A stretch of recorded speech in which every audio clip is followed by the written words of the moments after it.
María Zenobia Izquierdo Gutiérrez nace el 30 de octubre de 1902.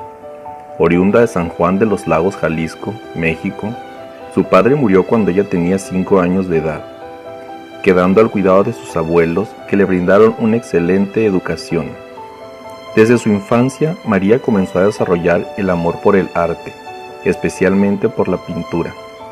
En su juventud, se trasladó a la capital de México, cuestión que marcó mucho su vida y fue inspiración para sus futuras obras. En 1927, ingresó a la Academia de San Carlos.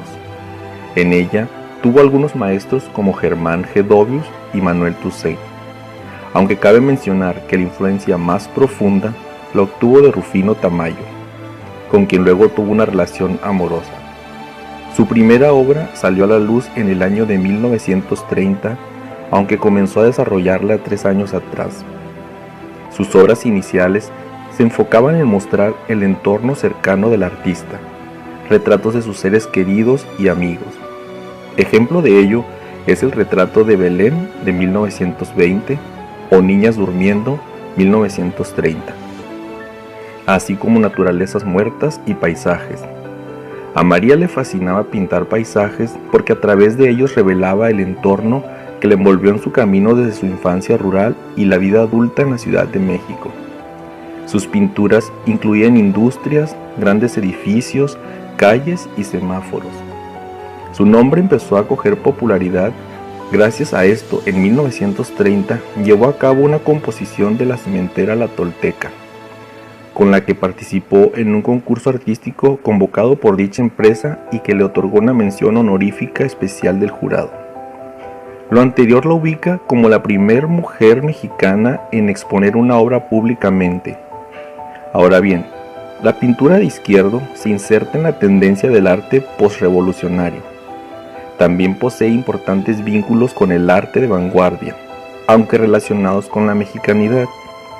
Lo interesante de Izquierdo, cuestión por la que también fue blanco de críticas, es que renunció a mostrar una historia anecdótica, representando la figura del mestizo tal como se muestra en el mural Epopeya del pueblo mexicano. Izquierdo, por el contrario, utilizó colores brillantes y fuertes, con la intención de crear atmósferas sombrías en tonalidades ocres y terrosas. A pesar de esto, las pinturas de Izquierdo en muchas ocasiones fueron consideradas pinturas primitivistas, pero no todo fue así. En 1936 arribó a México el poeta Antonín Artaud y afirmó que la obra de Izquierdo estaba conectada con las verdaderas fuerzas del alma india. Es muy difícil catalogar la pintura de María Izquierdo porque contiene una iconografía variada en donde incluye naturalezas muertas, autorretratos, retratos, bodegones, altares de colores, escenas de circo, entre otras. Pero lo común en sus obras es que muestra reiteradamente la figura femenina en diversos escenarios. En muchas de sus obras reinterpretó las tradiciones mexicanas y creó atmósferas sobre los objetos populares de su preferencia. Muchos estudiosos de los procesos feministas han tomado la obra de Izquierdo para entender su visión sobre la mujer en esta época. En la década de los 30, Izquierdo fue miembro de un grupo antifascista. También dirigió carteles revolucionarios femeninos para Bellas Artes. En esa exhibición, compartió espacio con otras artistas como Lola Álvarez Bravo, Regina Pardo, Celia Redondo, entre otras. Fue una mujer muy activa, hizo parte de la Liga de Escritores y Artistas Revolucionarios y contribuyó en la causa de la expropiación petrolera, realizando una subasta de arte mexicano.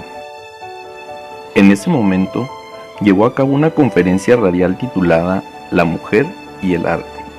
En ese texto denunció la opresión en la que viven las mujeres. Años después, escribió para la revista Hoy textos enfocados a exponer las problemáticas de la mujer artista. Por todo lo anterior, Izquierdo es considerado un artista feminista. En la década del 40, impactó al público con pinturas de mujeres desnudas, arrodilladas y atadas a columnas en espacios metafísicos y atemporales, rodeados de lunas y estrellas. Estas mujeres se perciben desesperadas.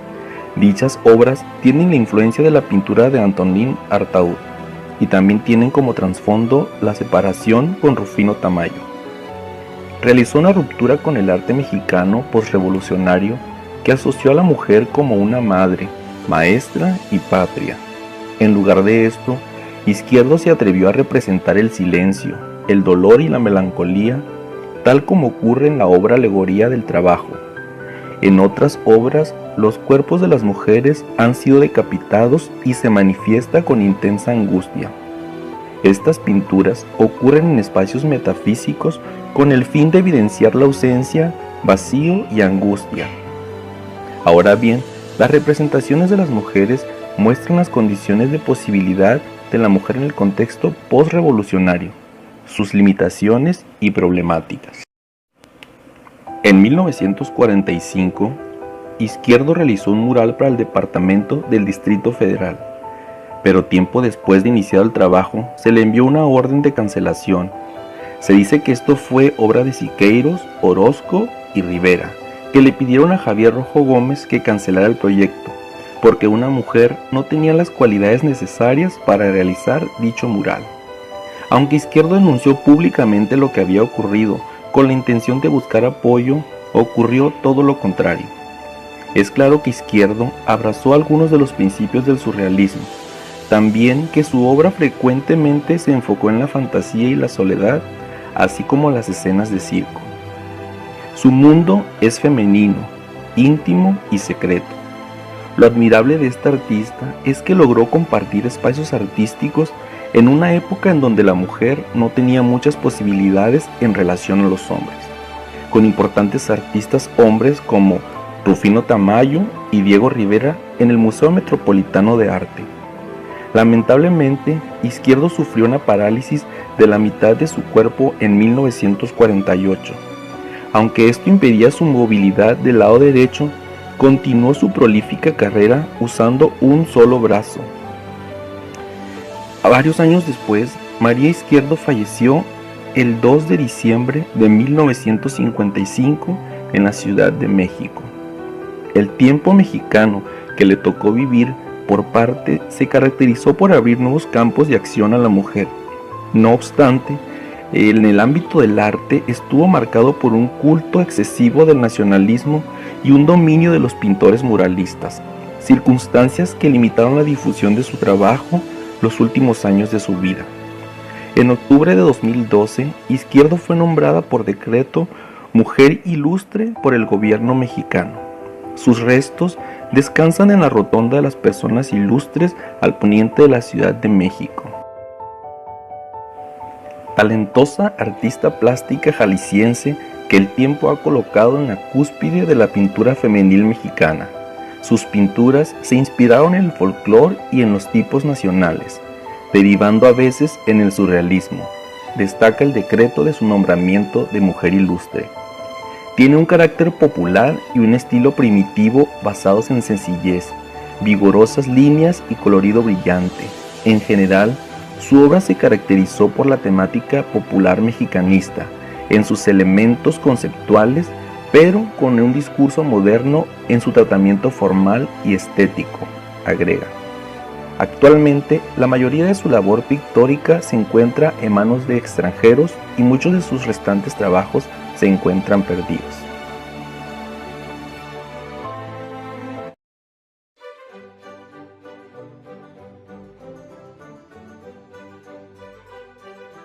Elena Delfina Garro Navarro, escritora conocida como Elena Garro, nace el 11 de diciembre de 1916 en Puebla de Los Ángeles.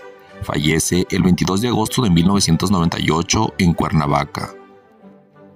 Fue novelista, dramaturga, guionista, periodista y escritora mexicana. Está comúnmente relacionada con el realismo mágico y es considerada una renovadora de la literatura fantástica.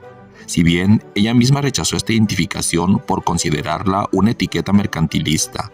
Asimismo, algunos críticos consideran que la obra de Juan Rulfo y los 3 primeros libros de Garro, Un hogar sólido, Los recuerdos del porvenir y La semana de colores, iniciaron este primer movimiento literario. Garro fue una de las figuras más interesantes de la dramaturgia mexicana. Participó plenamente del concepto del teatro como comunicación poética y lógica, y más allá de las diferencias de técnicas y contenidos, incluso dentro del movimiento llamado teatro del absurdo. No obstante, la variedad temática y técnica en el teatro de Garro demostraron una marcada preferencia por el tema de las relaciones entre diversos aspectos de la realidad y aún entre diversas realidades. Sus personajes oscilan entre la realidad e ilusión. Asimismo, a base de elementos folclóricos, construye un mundo en el cual desaparecen las fronteras entre la realidad tal y como la percibimos diariamente, dando así otro mundo ilusorio, pero acaso también más real en lo que toca a la verdad anímica del ser humano. Estuvo casada con el también escritor Octavio Paz, a quien conoció en la Universidad Nacional Autónoma de México y con quien tuvo una hija, Laurelena Paz Garro. Elena Garro nació en Puebla el 11 de diciembre de 1916, hija de padre español de nombre José Antonio Garro Melendreras y de madre mexicana, originaria de Chihuahua, llamada Esperanza Navarro Benítez. Fue criada en Iguala, Guerrero, siendo la tercera de 5 hermanos. En su adolescencia, entre los 12 y 13 años, regresó a la Ciudad de México para realizar sus estudios primarios y secundarios. Posteriormente, estudió en la preparatoria en el antiguo Colegio de San Ildefonso de la Universidad Autónoma de México. Más adelante, ingresó a la carrera Letras Españolas de la misma universidad, pero quedó inconclusa debido a que contrajo matrimonio. Incursionó en las disciplinas de danza, coreografía y teatro. Participó en el teatro universitario en la obra Las Troyanas, dirigida por Julio Bracho, donde colaboró con Isabela Corona, Deva Garro y Rodolfo Landa. Apareció en obras de Rodolfo Sigli y en el corto Humanidad 1933 de Adolfo Bes Maugar. Tiempo después realizó estudios de posgrado en la Universidad de California y en la Sorbona en Francia. Durante la Guerra Civil Española 1936-1931 y a los 21 años, Elena viajó a España junto con Octavio Paz, en ese entonces su esposo, al segundo Congreso Internacional de Escritores para la Defensa de la Cultura en Valencia, España, al que también acudieron José Mansidor, Juan de la Cabada, José Chávez, Silvestre Revueltas, Carlos Pellicer, María Luisa Vera y Susana Gamboa, de la Liga de Escritores y Artistas Revolucionarios. El resultado de este viaje fue el relato de su experiencia en Memorias de España, 1937, publicado en 1992, donde describe de forma crítica y hasta cómica las personalidades y actitudes de los intelectuales asistentes. La literatura de Garro exige el pensamiento flexible del lector por la presencia de temas feministas, así como a un lector capaz de entender la desacralización de la violencia revolucionaria. Dentro de su carrera literaria, sus obras se pueden bifurcar de forma cronológica. La primera corresponde a un volumen de obras de teatro de un solo acto, catalogadas de excelentes por la crítica, estudiadas y puestas en escena continuamente. Su gran novela Los Recuerdos del Porvenir y un libro de cuentos La Semana de Colores. 3 años más tarde, Felipe Ángeles, una pieza teatral. Después de su divorcio de Octavio Paz en 1959, Garro pasó un tiempo en movimiento entre la Ciudad de México y el autoexilio en Madrid y París, hasta que regresó a Cuernavaca, México en 1994.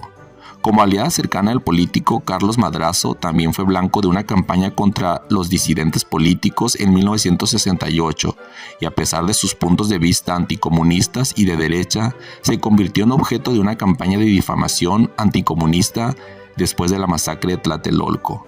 Su obra fue interrumpida por un silencio de más de 10 años a causa de su autoexilio en Europa, derivado de las supuestas acusaciones por parte de la escritora a intelectuales como instigadores durante el movimiento de 1968 en México. A raíz de esto, las supuestas publicaciones en la prensa le provocaron un rechazo de la comunidad intelectual mexicana de ese tiempo. Desarrolló la segunda etapa de su labor literaria luego de su regreso a la Ciudad de México de 1973 a 1992, cuando escribió, entre otras, Recuentos de Personajes 1982 y Memorias de España 1937 en 1992. Elena Garro escribió dentro de sus relatos temas que trastocaban a la sociedad mexicana de la época, como la marginación de la mujer, la libertad femenina y la libertad política en Felipe Ángeles, Su figura literaria se ha considerado un símbolo libertario.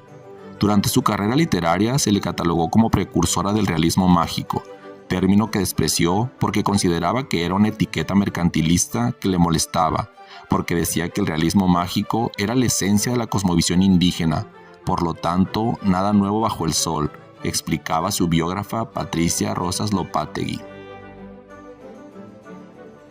La sombra de Octavio Paz era muy alargada y Elena no tuvo durante su vida el reconocimiento merecido. Algunos críticos la consideran la segunda escritora mexicana más importante tras Sor Juana Inés de la Cruz. Jorge Luis Borges, Silvina Ocampo y Adolfo Bioy Cázares publicaron en 1967, en su segunda edición de la Antología de la Literatura Fantástica, una breve obra de teatro de la escritora, Un hogar sólido. Numerosos autores consideran su novela Los recuerdos del porvenir como el inicio del realismo mágico. El crítico mexicano Sergio Callao ha señalado las similitudes entre los protagonistas de su novela Los recuerdos del porvenir y las de Pedro Páramo de Juan Rulfo. En ambas hay una denuncia del caciquismo y de las cuentas pendientes de la revolución en el medio rural. Elena Garro comienza a publicar como periodista en 1941 en la revista Así. Sus primeros trabajos en esta publicación fueron las entrevistas.